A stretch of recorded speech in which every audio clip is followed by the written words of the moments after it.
May nagsabi na truth does not mind being questioned. A lie doesn't like being challenged. Kaya win-welcome natin dito sa Expositors Edition ang mga katanungan ng ating mga taga-subaybay. Kahit na yung mga komento na nagpapahayag ng hindi pagsang-ayon sa aming pagtalakay.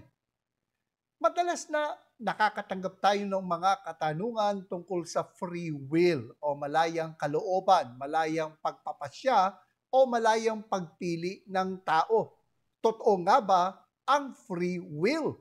Yan ang ating tatalakayin sa Expositors Edition, where we preach the Word in all its simplicity, in all its practicality, in all its authority. Ako po, si Pastor Eric Cortez.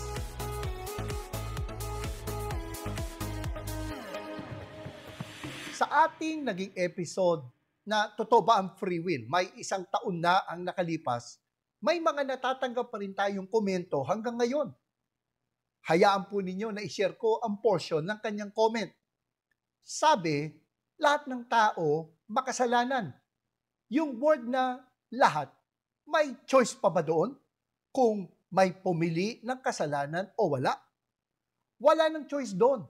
Kasi sabi, lahat makasalanan. Nung panahon nila Adan at Eva, yes, may choice doon from their free will. But after the fall, hindi na choice ng tao yung pagkakasala, kundi yung sinful nature na ng tao from the sin of Adam. Salamat po sa inyong komento. Naniniwala ko na hindi lamang po kayo ang nagtatanong ng ganito. Alam natin, may iba pang ganito din ang katanungan. At kapag nakakabasa ako ng ganitong comment, feeling ko nasa eat all you can buffet ako. Yung feeling mo na ang daming choices, ang dami ng pagpipili ang pagkain, hindi mo na alam saan magsisimula. Ganon din yung feeling ko dito sa comment na to. Ang dami kong gustong sagutin. E batay po sa comment ng ating taga-subaybay, hindi daw pinili ng tao na maging makasalanan, kundi ito ay dahil sa ipinanganak tayo na may kalikasang makasalanan o sinful nature. Lumalabas na wala daw tayong choice kundi ang magkasala. Kaya daw tayo nagkakasala ay dahil sa kalikasan na natin ang magkasala. Sang-ayon naman tayo na kaya tayo nagkakasala ay dahil sa mayroon tayong kalikasang makasalanan. Ang sabi nga po sa Galatians chapter 5 verse 16, babasahin ko sa ang Biblia 2001 edition, subalit sinasabi ko, lumakad kayo ayon sa Espiritu at huwag ninyong bigyang kasiyahan ang mga pagnanasa ng laman. Ang tinutukoy na laman dito ay ang makasalanang kalikasan. Subalit, hindi po tayo sang-ayon na dahil sa pinanganak tayong makasalanan o may kalikasang makasalanan, wala na tayong choice, kundi ang magkasala. Ang ganitong pananaw na si Adan ay may choice na hindi magkasala, samantalang wala na tayong choice, kundi ang magkasala, ay lumalabas na batay sa katuruan ng 18th century American theologian na si Jonathan Edwards. Ayon kay Dr. Norman Geisler, sa kanyang aklat na Chosen but Free, sa turo ni Edwards, before the fall, Adam was able to sin or not to sin. After the fall, he was able to sin but unable not to sin. After the fall, he was able to sin but unable not to sin. Bago siya nagkasala, si Adan daw ay kaya magkasala o hindi magkasala. Subalit matapos na magkasala, si Adan ay magagawa ng magkasala, ngunit hindi niya kayang hindi magkasala. Mula kay Adan hanggang sa lahat na ng sangkatauhan. Gaya nga ng sinabi ng ating taga-subaybay, noong panahon nila Adan at Eva, yes, may choice doon from their free will. But after the fall, hindi na choice ng tao yung pagkakasala, kundi yung sinful nature na ng tao from the sin of Adam. Ayon kasi kay Edwards, what is good by nature cannot will evil, and what is evil by nature cannot will good. Ang mabuti sa likas na kalagayan ay hindi makakagawa ng masama, at ang masama sa likas na kalagayan ay hindi makakagawa ng mabuti. Kaya nga lumalabas na kaya daw tayo nagkakasala ay dahil sa kalikasan na natin ang magkasala. Hindi daw nating magagawang hindi magkasala dahil sa ating makasalanang kalikasan. Wala na daw tayong choice kundi ang magkasala. Kapag naririnig ko na wala tayong choice o kapasyahan kundi ang magkasala dahil sa kalikasan na natin ang magkasala, ang nagiging tanong sa isip ko, ano na ang ipinagkaiba ng tao sa hayop? Siguro naman, nakakita na tayo ng mga aso na nagtatalik sa kalsada. Pasintabi po sa mga bata na nakikinig ay pakisamaan na lang po ng mga magulang. Hindi naman natin pwedeng pagalitan yung mga aso at pagsabihan na bastos sila. Kasi nga, hayop sila at hindi tao. At dahil hayop sila, they were just acting according to their instinct, according to their nature. Ginawa nila ang magtalik sa kalsada dahil sa kalikasan nilang hayop. Subalit, kapag tao ang gumawa noon, pagagalitan natin sila sa kanilang kabastusan. At baka ipahuli pa natin sa pulis dahil sa kanilang ginawa. Indecent exposure, public scandal ang mga pwede ikaso sa kanila. Ano ang ipinagkaiba ng tao sa hayop?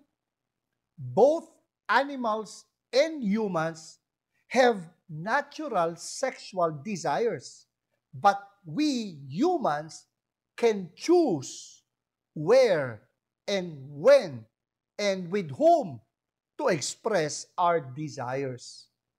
Yun ang pagkakaiba natin sa hayop. We have a choice. They don't. Totoo na tayo ay may kalikasang makasalanan. Dahil sa ating makasalanang kalikasan, tayo ay nagkakasala. Subalit, hindi ibig sabihin na biktima na tayo ng ating kalikasan. Hindi ibig sabihin na wala na tayong magagawa kundi ang magkasala. Ayon nga kay Geisler, we are born with a propensity but not a necessity to sin. It makes sin unavoidable rather than inevitable. That is, it is inevitable that we will sin, but it is not inevitable that we must sin. Even though we are depraved and by nature bent towards sin, nonetheless, each sin is freely chosen. Bagamat tayo ay nagkakasala, hindi ibig sabihin na wala na tayong ibang gagawin kundi ang magkasala. May choice o may kakayahan pa din tayo na pumili kung tayo ay magkakasala o hindi magkakasala. Sapagkat kung wala tayong choice, kundi magkasala, kung kalikasan natin magkasala at wala tayong kakayahang hindi magkasala, bakit tayo mananagot sa ating mga kasalanan? If we cannot help but do what our nature dictates, why should we be held accountable for what we have done? Kung tayo ay nagkakasala dahil sa ating kalikasang makasalanan, bakit nagkasala sina Adan at Eva, gayong wala pa silang kalikasang makasalanan nang sila ay magkasala? Tandaan natin kung tayo ay nagkakasala dahil sa ating kalikasang makasalanan, bakit nagkakasala sina Adan at Eva, gayong wala pa silang kalikasang makasalanan nang sila ay nagkasala? Of course, ang ikinakatwiran, may free will sila, samantalang tayo daw ay walang kalayaan na pumili, na tayo daw walang malayang kalooban. Wala daw tayong free will. Subalit, ang itinuturo nga ng mga naniniwala na wala tayong free will ay kaya nagkakasala ang tao dahil sa kanyang makasalanang kalikasan. That we just follow our sinful nature. Subalit, wala ngang kalikasang makasalanan sina Adan at Eva nung time na yon, at sa kabila noon, nagkasala pa rin sila. Their nature was good at that time before the fall, yet they still sinned. So, it's not true that our nature dictates our action. It's more than that. It has to do with our will.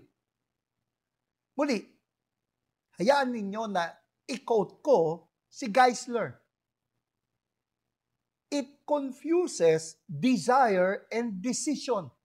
That evil men naturally desire to sin does not mean they must decide to sin. Iba po yung desire, iba po yung decision. Iba po yung pagnanasa, iba po yung pagpapasya. Hindi dahil nagnanasa tayong magkasala, nagpapasya na tayong magkasala. That evil men naturally desire to sin does not mean that they must decide to sin. Both Scripture and experience inform us that there is a difference. Paul writes, I do not understand what I do, for what I want to do, I do not do, but what I hate to do. Personal experience reveals that we sometimes act contrary to our strongest desire, such as to retaliate or to shirk responsibility or to shun responsibility. If what is evil can't will good, and if what is good can't will evil, then why do Christians who have been given good natures still choose to sin? Maaring dahil sa ating kalikasang makasalanan, tayo ay may kagustuhang magkasala. Subalit, hindi otomatiko na tayo ay magpapasyang magkasala. Totoo na tayo ay nagkakasala dahil sa ating kalikasan. Subalit, hindi ibig sabihin na wala na tayong gagawin kundi ang magkasala. Tanggap naman natin na dahil tayo ay makasalanan, hindi tayo maililigtas ng kahit anong mabuting gawa na ating gawin. Malinaw naman ang sabi sa Ephesians chapter 2, verses 8 and 9. Sapagkat sa biyaya, kayo'y naligtas sa pamamagitan ng pananampalataya, at ito'y hindi sa pamamagitan ng inyong sarili. Ito'y kaloob ng Diyos. Hindi sa pamamagitan ng mga gawa upang ang sinuman ay huwag magmalaki. Subalit, hindi nangangahulugan na hindi na makagagawa ng anumang mabuting gawa ang hindi mananampalataya. Ayon sa Luke chapter 11, verses 11 to 13. Mayroon ba sa inyong isang ama na kung humingi ang kanyang anak ng isda, ay ahas ang ibibigay sa halip na isda? O kung siya'y humingi ng itlog, bibigyan kaya niya ng alakdan? Kung kayo nga na masasama ay marunong magbigay ng mabubuting kaloob sa inyong mga anak, gaano pa kaya ang inyong Ama sa langit na magbibigay ng Espiritu Santo sa mga humihingi sa Kanya? Pansinin natin na ang ipinahayag ng Panginoon na kahit na ang mga masama ay marunong magbigay ng mabubuting kaloob sa kanilang mga anak, so ibig sabihin, kahit makasalanan, ay makagagawa ng mabuting gawa. Hindi ko sinasabi na kaya ng tao na iligtas ang kanyang sarili sa pamamagitan ng kanyang mabuting gawa. Ayon sa Isaiah chapter 64 verse 6, babasahin ko sa Magandang Balita Biblia, lahat tayo ay naging marumi sa harapan ng Diyos. Ang mabubuting gawa natin, maruruming basahan ang katulad. Pansinin natin na kahit na ang ating mabubuting gawa ay maruruming basahan ng katulad sa paningin ng Diyos. Subalit malinaw na makagagawa pa rin ng mabubuting gawa ang taong makasalanan. Balikan natin ang tanong ng ating taga-subaybay. Sabi, lahat ng tao makasalanan. Yung word na lahat, may choice pa ba doon? Kung may pumili ng kasalanan o wala? Wala ng choice doon. Kasi sabi, lahat makasalanan. Ang sagot ko po, not necessarily. Ang binabanggit niya ay Romans 3:23. Basahin natin. Ang lahat ay nagkasala at hindi nakaabot sa kaluwalhatian ng Diyos. Pansinin natin yung verb o pandiwa na nagkasala. Kapag tiningnan natin ito sa Greek, ito ay nasa active voice. Active voice. Ano po ba ang active voice? Ano ba ang pinagkaiba nito sa passive voice? Kapag active voice, tayo ang pasimuno o tayo ang nag-initiate ng pagkilos. Kapag naman passive voice, tayo ang tumanggap ng pagkilos. Halimbawa, binato ko ang bola, active voice.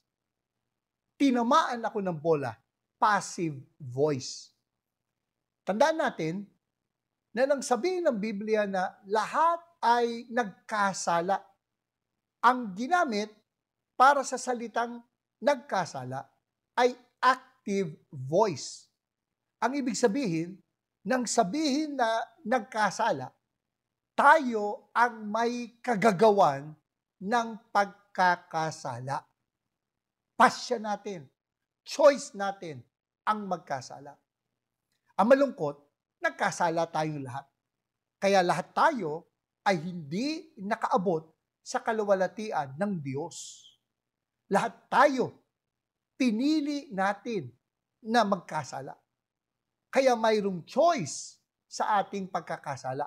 Hindi necessarily dahil sa ating makasalanang kalikasan. Kaya nga ang sabi sa Romans chapter 3 verses 10 to 12, walang matuwid, wala kahit isa. Wala ni isang nakakaunawa, wala ni isang humahanap sa Diyos. Lahat ay lumihis. Sama-sama silang nawalan ng kabuluhan. Walang gumagawa ng mabuti, wala kahit isa. Madalas na gamitin ang mga talatang ito para patunayan ang tinatawag na total inability ng tao. Na walang kakayanan ang tao na tumugon sa Diyos. Kasi nga daw, ang sabi, no one seeks God. Subalit, hindi naman itinuturo ng mga talatang ito na walang kakayahan ang tao na hanapin ng Diyos. Hindi naman sinabi na no one can seek for God. No one can seek for God. Ang sabi, no one seeks for God. Hindi naman sinasabi na hindi kaya ng tao na hanapin ang Diyos. Ang malungkot, kaya ng tao na hanapin ang Diyos. Subalit, hindi niya hinanap ang Diyos. Saka kung titingnan natin sa Greek, ang mga verb na nakakaunawa, humahanap, lumihis, at gumagawa ng mabuti, lahat ng mga ito ay nasa active voice. Muli, kapag sinabing active, we initiate the action. Kapag sinabing passive, we receive the action. Lumalabas, hindi sa hindi nakakaunawa ang tao. Hindi niya inuunawa. Hindi sa hindi niya mahanap ang Diyos. Hindi niya hinahanap ang Diyos. Hindi sa nalihis ang tao. Lumihis siya. Hindi sa hindi siya makagawa ng mabuti. Hindi siya gumagawa ng mabuti. Ang malungkot, wala kahit isa sa atin ang umunawa, naghanap, kaya sama-sama tayong nawalan ng kabuluhan.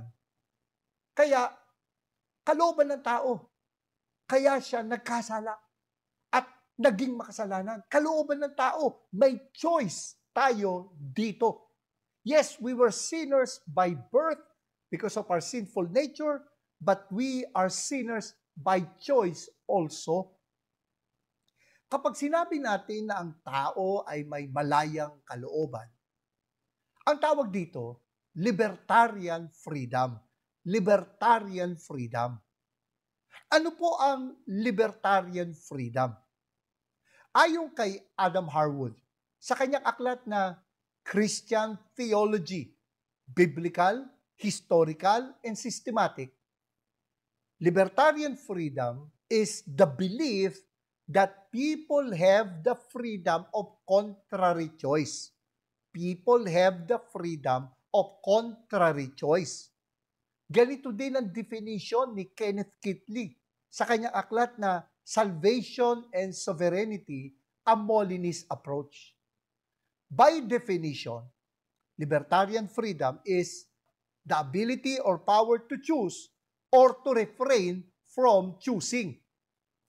Sa madaling salita, ang tao ay may kakayahang mamili.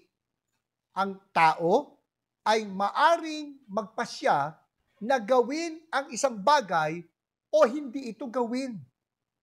Ayon pa kay Harwood, though people are not free in every sense and are affected by external influences, people nevertheless are the causal agent of their choices. When they choose to eat one type of food rather than another, they are the agent making that choice. When they choose to disobey rather than to obey God, they are the agent making that choice. God is not the first cause determining their choice.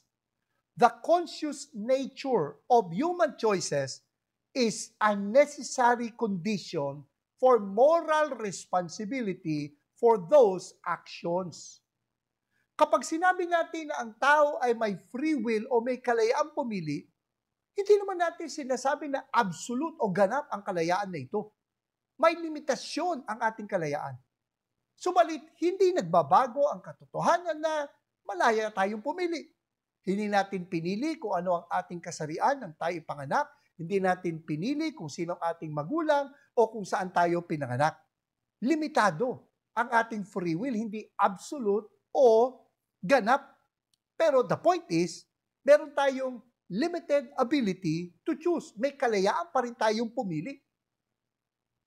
May mga pagkakataon na apektado tayo ng impluwensya ng ibang tao o ibang bagay. Subalit, tayo ang mamimili sa ating mga pipiliin. Halimbawa, sabihin natin, nakapanood ka sa Facebook ng food vlog. Ang sabi doon, masarap ang pagkain sa isang kainan. Kaya nahimok ka na kumain doon. Ngunit, nung kumain ka, hindi ka nasarapan. Di ka natuwa sa naging pagsisilbi sa iyo.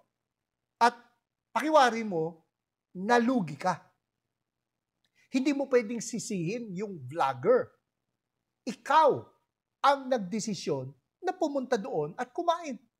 Maring nakumbinsi ka ng vlogger. Pero ika nga, walang manloloko kung walang magpapaloko. Nagpaloko ka sa food vlog. Pananagutan mo yun. Gayon din naman, kapag sumuway ang isang tao sa Diyos at hindi sumunod sa Kanya, ang tao ang may kagagawan, hindi ang Diyos. Ang tao ang may kasalanan, hindi ang Diyos. Kaya nga sabi sa James chapter 1, verses 13 to 14, huwag sabihin ng sino man kapag siya'y tinutukso, ako'y tinutukso ng Diyos. Sapagkat ang Diyos ay hindi natutukso ng masasama at hindi rin siya nanunukso sa sino man. Ngunit, ang bawat tao ay natutukso ng sarili niyang pagnanasa kapag siya ay nahila at naakit nito. Pansinin natin yung mga salitang sarili niyang pagnanasa. Ang bawat tao ay natutukso ng sarili niyang pagnanasa kapag siya'y nahila at naakit nito. Kaya walang ibang pwedeng sisihin ng tao kapag siya ay nagkakasala, kundi ang kanyang sarili. Ang sabi nga, human beings have moral responsibility. But moral responsibility demands the ability to respond, demands free choice. Libertarian freedom din ang isinusulong ng Christian philosopher na si C.S. Lewis sa kanyang aklat na Mere Christianity. Ayon kay Lewis, God created things which had free will. That means creatures which can go either wrong or right. Nilikha tayo ng Diyos na may kalayaang pumili. In His sovereignty, God created us with free will. Dagdag pa ni Lewis, some people think they can imagine a creature which was free but had no possibility of going wrong. I cannot. If a thing is free to be good, it is also free to be bad. And free will is what made evil possible. Why then did God give them free will? Because free will, though it makes evil possible, is also the only thing that makes possible any love or goodness or joy worth having. Kung may kalayaan tayo na gumawa ng mabuti, may kalayaan tayo na gumawa ng masama. Hindi ibig sabihin na nga lang na malaya tayong mamili kung ano ang bunga ng ating ginawa. We are free to choose our actions, but we are not free to choose the consequences of our actions. Hindi ibig sabihin na malaya tayong mamili kung ano ang bunga ng ating pinili. Bagamat may kalayaan tayong mamili kung mabuti o masama. Dagdag pa dito, kaya natin nagagawang umibig dahil may kalayaan tayo na hindi umibig. We can choose to love, we can choose not to love or to hate. Ang pag-ibig ay hindi pag-ibig kung ito ay pilit. Forced love is not love at all.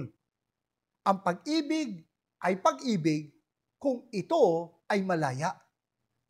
Totoo na inutusan tayo ng Diyos na ibigin siya. Ayon sa Matthew chapter 22 verse 37, ibigin mo ang Panginoon mong Diyos ng buong puso mo at ng buong kaluluwa mo at ng buong pag-iisip mo. Ngunit hindi tayo pipilitin ng Diyos na ibigin siya. Again, forced love is not really love. Hindi tayo po puwersahin ng Diyos na ibigin siya. Hindi tunay na pag-ibig kapag pinilit o pinwersa. Subalit may magtatanong, hindi ba salungat ang katuruan ng libertarian freedom sa katuruan ng sovereignty of God? Ganito pa nga ang sabi, ang tao sa kanyang free will, may choice siya. Pero ang Diyos, sa kanyang sovereignty, sabi ng isang viewer natin, wala siyang choice, hindi siya pwedeng mamili. Ganun ba yun? Yung tao lang ang may karapatan sa choice niya, pero ang Diyos walang karapatan sa kanyang choice. Tandaan po natin na ang katuruan na may kalayaan ang taong mamili ay hindi salungat sa katuruan na ang Diyos ay nakapangyayari. The teaching that man has freedom of choice does not contradict the teaching that God is sovereign. In fact, in His sovereignty, God created a world where free will exists. Pinili ng Diyos na likhain ang sangkatauhan na may kalayaan sa pagpili. God chose to give us a choice. In His sovereignty, God created us with free will.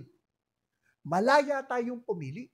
Basta tandaan natin, wala tayong kalayaang piliin ang magiging bunga ng ating pagpili. We are free to make our choices, but we are not free to choose the consequences of our actions. Kaya nga sinasabi natin, ang free will ng tao ay hindi absolute. It is limited. Kaya nga, limitado, hindi ganap. Limited, but not absolute. Ang kalayaan natin na pumili ay limitado, hindi ganap. Mismo ang Calvinist theologian na si R.C. Sproul ang nagsabi sa kanyang aklat na willing to believe. Any view of human will that destroys the biblical view of human responsibility is seriously defective. Any view of human will that destroys the biblical view of God's character is even worse. Ang katuruan ng libertarian freedom ay biblical sapagkat malinaw na itinuturo nito ang pananagutan ng tao sa kanyang mga pinili o pagpapasya. At ang katuruan ng libertarian freedom ay hindi salungat na God is sovereign. Ito pa nga ang nagtataas sa karangalan ng Diyos sapagkat kinikilala natin na siya ang nagbigay ng kalayaan sa tao na magpasya. Naalala ko nga minsan may nagtanong sa akin, Pastor, makapagbibigay po ba kayo ng mga verses na nagpapatunay na may free will ang tao? Ang sagot ko, lahat ng mga utos sa Bible ay patunay na may malayang kalooban ang tao. The commandments and prohibitions of the Bible show what man ought to do. Pero tandaan nyo to ought implies can. Ought implies can. You ought to do this because you can do this. Kaya inutos ay dahil sa magagawa ng tao yung inutos. Ought implies can. May mga ginagawa ang tao na kapuri-puri sa paningin ng Diyos. May iba namang ginagawa ang tao na hindi katanggap-tanggap sa Kanya. Kung hindi malaya ang tao na magpasya, bakit naman pinagpapala ng Diyos ang mga ginagawa ng mga tao na pagsunod? At bakit naman pinaparusahan ng Diyos ang mga ginagawa ng mga tao na pagsuway. May nagsabi nga, if one is not free to perform the act, then it makes no sense to praise or blame him for doing it. At kung walang kalayahan ng tao na magpasya, sino ang dapat managot sa mga kasamaan na nagaganap sa mundo? Kung itatanggi natin na may kalayaan ng tao na magpasya, ilalabas pa na ultimately, Diyos ang may kagagawan sa mga masasamang kaganapan dito sa sanlibutan. Totoo na may pagkakataon na hinahayaan ng Diyos na maganap ang kasamaan. Subalit, hindi ibig sabihin na ang Diyos ang may kagagawan ng kasamaan o gusto ng Diyos ang kasamaang naganap. Tandaan nyo may pagkakataon, hinahayaan ng Diyos na maganap ang kasamaan. Subalit, hindi ibig sabihin na Diyos ang may kagagawan ng kasamaan o gusto ng Diyos ang kasamaang naganap. Ayon nga kay Harwood, sinful actions are not caused by God, but by sinful people. God's permission of an act entails neither His causation nor His approval. God permits acts He condemns, which is the case in every instance of sin or moral evil. Tandaan natin, ang pagpayag ng Diyos ay hindi nangangahulugan ng pagsang-ayon ng Diyos. Ang pagpayag ng Diyos ay hindi nangangahulugan ng pagsang-ayon ng Diyos. Halimbawa, mababasa natin sa Acts chapter 2 verse 23 nang mangaral si Apostle Peter. Siya ang Panginoong Hesus na ibinigay sa takdang pasya at paunang kaalaman ng Diyos ay inyong ipinako sa krus at pinatay sa pamamagitan ng kamay ng mga makasalanan. Pansinin natin yung mga salitang takdang pasya at paunang kaalaman ng Diyos. Bago pa likhain ng Diyos ang tao na may malayang pagpapasya, alam na ng Diyos na magkakasala ang tao. Yan ang sinasabing paunang kaalaman ng Diyos. Sa English, foreknowledge. Sa Magandang Balita Biblia, kaalaman ng Diyos sa mula't mula pa. Kaya ang naging pasya o plano ng Diyos, mamamatay ang Panginoong Hesus para sa kasalanan ng sanlibutan. Subalit sa pangangaral na ito ni Pedro, malinaw ang kanyang panawagan sa kanila na magsisi sa kanilang kasalanan sa pagpapapako sa Panginoon. At nang muling mangaral si Pedro sa kanila, ganito ang kanyang ipinahayag sa Acts chapter 3. Ngunit inyong itinakwil ang banal at ang matuwid at inyong hininging ipagkalob sa inyo ang isang mamamatay tao. At inyong pinatay ang may akda ng buhay na muling binuhay ng Diyos mula sa mga patay, mga saksi kami sa bagay na ito. Malinaw dito na ipinahayag ni Pedro, sila ang pumatay sa Panginoon. Sila ang may pananagutan sa kanyang kamatayan.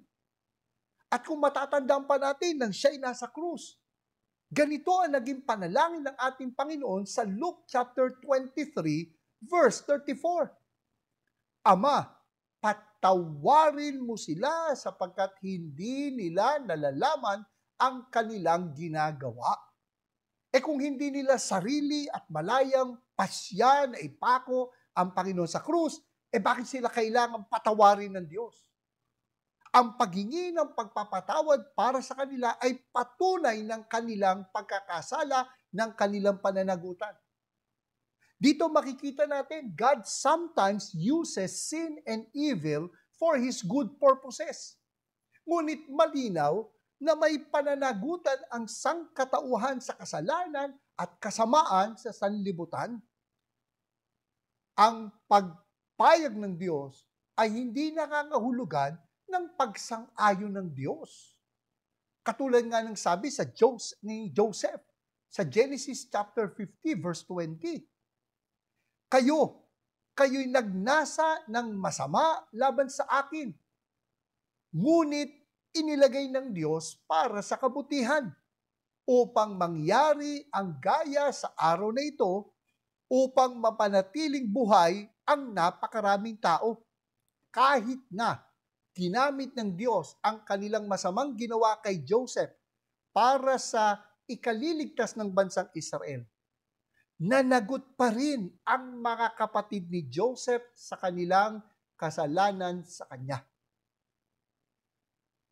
Kaya nga sabi ni Joseph ganito, kayo'y nagnasa ng masama laban sa akin, ngunit inilagay ng Diyos para sa kabutihan upang mangyari ang gaya sa araw na ito upang mapanatiling buhay ang napakaraming tao. You meant evil for me, but God meant it for good.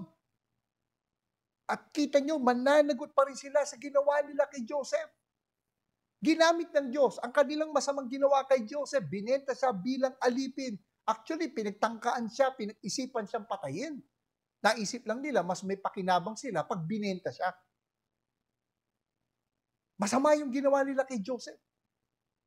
Tinawag ng Bible masama sapagkat kung hindi nila kagustuhan, kundi sila ay itinulak para gawin yun, hindi nila kasalanan yun. Pero dito makikita natin, ginamit ng Diyos ang kanilang masamang ginawa at kahit na ginamit ng Diyos, nanagot pa rin ang mga kapatid ni Joseph sa kanilang kasalanan sa kanya. Kaya nga, ang sabi ni Harwood, God permits people to make free choices, which sometimes results in sin and evil in the world. God has the power and wisdom to prevent, redirect, or subdue any occurrence of sin or evil. He uses some sinful choices and evil events which he neither desires nor causes for good purposes. Ang pagpayag ng Diyos ay hindi pagsang-ayon ng Diyos. Pinayagan ng Diyos ang tao na magkaroon ng kalayaang pumili na nagbunga nga ng kasalanan at kasamaan sa sanlibutan ito. Ginagamit niya ang mga makasalanang pagpapasya natin, ang mga masasamang mga pangyayari, pero hindi ibig sabihin gusto niya yun, o sinasang-ayunan niya yun, o siya ang may kagagawa nun. Ang paniniwala na walang free will o malayang kalooban ng tao, ang isa sa dahilan kung bakit may mga naniniwala na malibang bigyan ng Diyos ng pananampalataya ang tao, hindi niya magagawang manampalataya. Yun ang kanilang paniniwala. Na malibang bigyan ng Diyos ng pananampalataya ang tao, hindi daw niya magagawang manampalataya. Malibang bigyan ng Diyos ng pagsisisi ang tao, hindi daw niya magagawang magsisi. Kung ang tao ay may malayang pagpili, magagawa niyang magsisit manampalataya. Isa sa mga talatang binabanggit nila, yung Ephesians chapter 2, 8 and 9. Sapagkat sa biyaya, kayo'y naligtas sa pamamagitan ng pananampalataya at ito'y hindi sa pamamagitan ng iyong sarili, ito'y kaloob ng Diyos. Hindi sa pamamagitan ng mga gawa upang ang sino man ay huwag magmalaki. Sinasabi nila, ang tinutukoy na ito'y hindi sa pamamagitan ng inyong sarili, ito'y kaloob ng Diyos ay ang pananampalataya. Kasi nga daw, ito yung malapit na antecedent. Sabi, naligtas sa pamamagitan ng pananampalataya at ito'y hindi sa pamamagitan ng iyong sarili, ito'y kaloob ng Diyos. Yun daw yung antecedent ng ito. Kaya, kailangan daw na pagkalooban ng Diyos ang tao ng pananampalataya bago niya magawang manampalataya. Ang tanong, bakit hindi lahat na lang binigyan niya ng kakayanang manampalataya o hindi lahat binigyan niya ng pananampalataya? Kasi may nanampalataya, may hindi nanampalataya. Hindi ba injustice yun? Pagkatapos, pag hindi ka nanampalataya, mapapahama ka? Bakit ka naman parurusahan sa isang bagay na hindi mo naman kayang gawin? At kung titingnan mabuti sa pagkakalahad nito sa original na wika, hindi ganoon ang talagang pakahulugan ng mga talatang ito. Sa Greek, yung pong demonstrative pronoun o panghalip na ito ay kaloob ng Diyos. Ito ay hindi sa pamamagitan ng inyong sarili. Yung demonstrative pronoun na ito ay neuter in gender sa grammar. Samantalang yung noun o pangalan na pananampalataya, naligtas sa pamagitan ng pananampalataya. Yung pong pananampalataya ay feminine in gender sa grammar sa Greek. Kaya hindi maaring ang tinutukoy ng ito na neuter ay ang pananampalataya na feminine. Lumalabas, ang tawag po dito, conceptual antecedent, na ang tinutukoy ng ito'y hindi sa pamamagitan ng inyong sarili, ito'y kaloob ng Diyos, ang tinutukoy po yung buong clause, yung sugnay na sapagkat sa biyaya, kayo'y naligtas sa pamamagitan ng pananampalataya. Sa madaling salita, ang kaligtasan ay hindi sa pamamagitan ng ating sarili. Ang kaligtasan ay kaloob ng Diyos. May iba naman na binabanggit ang 2 Timothy chapter 2 verses 24 to 25 upang patunayan na until and unless God grants repentance to a person, he will not be able to repent. Yun ang sinasabi nila. Kasi nga daw, ito ang sabi sa 2 Timothy chapter 2 verses 24 to 25. Ang alipin ng Panginoon ay hindi dapat makipag-away, kundi maamo sa lahat, mahusay magturo, matyaga, tinuturuan ng may kaamuan ang mga sumasalungat, baka sakaling pagkalooban ng Diyos ng pagsisisi tungo sa pagkakilala sa katotohanan. Pansinin natin yung huling clause. Baka sakaling pagkalooban ng Diyos ng pagsisisi tungo sa pagkakilala sa katotohanan. Kaya sinasabi nila na kailangan daw ipagkaloob muna ng Diyos sa isang tao ang kakayahang magsisi para magawa niya magsisi. Pero pansinin niyo yung pagkakasalin sa verse 25. Sa magandang balita Biblia, mahinahon niyang itinutuwid ang mga sumasalungat sa Kanya, baka sakaling sila'y bigyan ng Diyos ng pagkakataong magsisit, tumalikod sa kanilang mga kasalanan at malaman nila ang katotohanan. Baka sakaling sila'y bigyan ng Diyos ng pagkakataong magsisit, tumalikod sa kanilang mga kasalanan at malaman nila ang katotohanan. Malinaw dito na ang binibigay ng Diyos ay ang pagkakataong magsisi, hindi ang kakayahang magsisi. Sapagkat, kung kailangan pa na ibigay ng Diyos sa tao ang kakayahang magsisi at manampalataya, again, bakit mapapahamak ang tao kapag hindi siya nagsisi at nanampalataya? Bakit siya mananagot? Kung hindi naman niya kayang manampalataya, bakit siya mananagot? Kung hindi naman niya kayang magsisi, bakit siya mananagot? Kung hindi naman niya kayang magpasya. Kung tutuusin, galing naman talaga sa Diyos ang kakayang magsisi at manampalataya, pero lahat ng tao may kakayang ito, sapagkat lahat tayo nilikha sa wangis ng Diyos. At kahit nagkasalang tao, hindi nabura, hindi nawala ang imahe na ito ng Diyos, ang wangis na ito ng Diyos. Ang pananampalataya at pagsisisi, hindi ito ibinigay sa iilan lang, ibinigay ito sa lahat. Ang tanong na lang, pananampalataya ba tayo? Magsisisi ba tayo? Hindi natin pwedeng sabihin, hindi natin kaya magsisi. Ayaw lang natin magsisi. Hindi natin pwedeng sabihin, hindi natin kayang manampalataya. Ayaw lang nating manampalataya. Sapagkat, niloob nga ng Diyos na bigyan ng tao ng free will o malayang pagpili, malayang kalooban, malayang pagpapasya. Kaya't makikita natin na Itinuturo ng Biblia na ang tao ay may free will. Itinuturo ng salita ng Diyos ang tinatawag nating libertarian freedom. Nawa, naging pagpapala po sa atin ang ating mayamang talakayan tungkol po dito sa free will. At keep those comments coming.